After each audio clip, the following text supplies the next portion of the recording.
हरियाणा के कुछ हिस्सों में लू चल रही है। अगले 2-3 दिनों में पश्चिमी पंजाब और उत्तर और पूर्वोत्तर हरियाणा में कुछ हिस्सों में बारिश होने की संभावना है।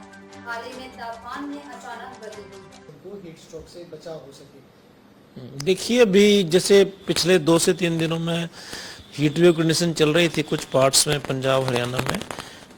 अब आज से जो है उसमें मतलब कमी आ जाएगी, क्योंकि आगे 2 से 3 दिनों में हरियाणा और पंजाब के कुछ एरियाज में बारिश की संभावना है। पंजाब में वेस्टर्न पार्ट में और हरियाणा में नॉर्थ पार्ट में, इसी तरह से हरियाणा के नॉर्थ ईस्टर्न पार्ट्स में।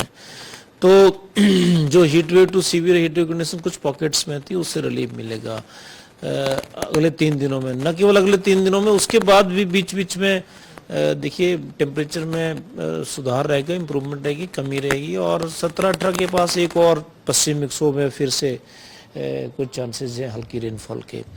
तो आने वाले 5 से 7 दिन जो है अब तापमान जो है सामान्य के आसपास रहेंगे दोनों प्रदेशों में, और हीट वेव की संभावना काफ़ी कम है। अगर है भी तो लेटली 15-16 के आसपास, जो बिल्कुल राजस्थान के 7 जिले लगते हैं, वहाँ पे चांसेस है। और इसके बाद फिर तापमान में कुछ बढ़ोतरी देखने को मिलेगी, लेकिन अभी पश्चिमी विक्षोभ की वजह से आगे थोड़ा आने वाला टाइम थोड़ा सा बेहतर रहेगा।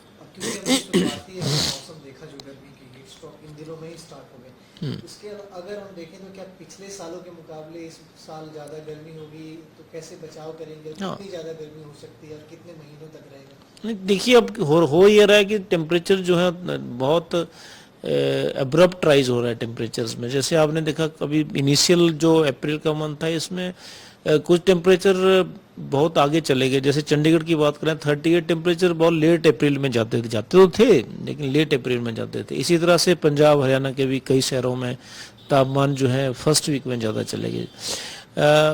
अब ये है कि आने वाला जो अगले गर्मी का टाइम है, जैसे अभी मई आएगा, जून आएगा, ये 2 महीने भी काफ़ी गर्म रहते हैं और हॉट रहते हैं। तो और जो हमारा फोरकास्ट है वो टेम्परेचर ज़्यादा टेम्परेचर का है। खासकर अप्रैल में कुछ राहत है, जैसे अभी अगले 7 से 8 दिन राहत है, फिर बढ़ेंगे लेकिन इतना नहीं बढ़ेंगे। तो अप्रैल में तो कुछ रिलीफ होने के चांसेस है, लेकिन मई और जून उसमें ज़्यादा हीट वेव्स और ज़्यादा टेम्परेचर बढ़ने की संभावना है, प्रबल संभावना है। तो उसके चलते हमें सावधानी ये रखनी है कि एक तो दिन के टाइम में थोड़ा सा 12 से 3 के बीच में अवॉइड करें, कि उस टाइम टेम्परेचर मैक्सिमम होता है। पहली बात तो ये है।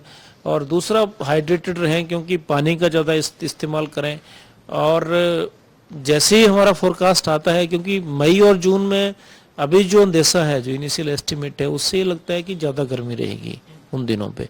तो बिल्कुल ध्यान रखना है अपने आप को सेहत के हिसाब से। हीट स्ट्रोक्स का कई बार जैसे पॉसिबिलिटीज़ बन जाती हैं, तो उसमें अपने आप को बचा के रखना है। खासकर जैसे बहुत अगर ज़रूरी काम ना हो तो दिन के टाइम में हम उसको थोड़ा सा अवॉइड कर सकते हैं।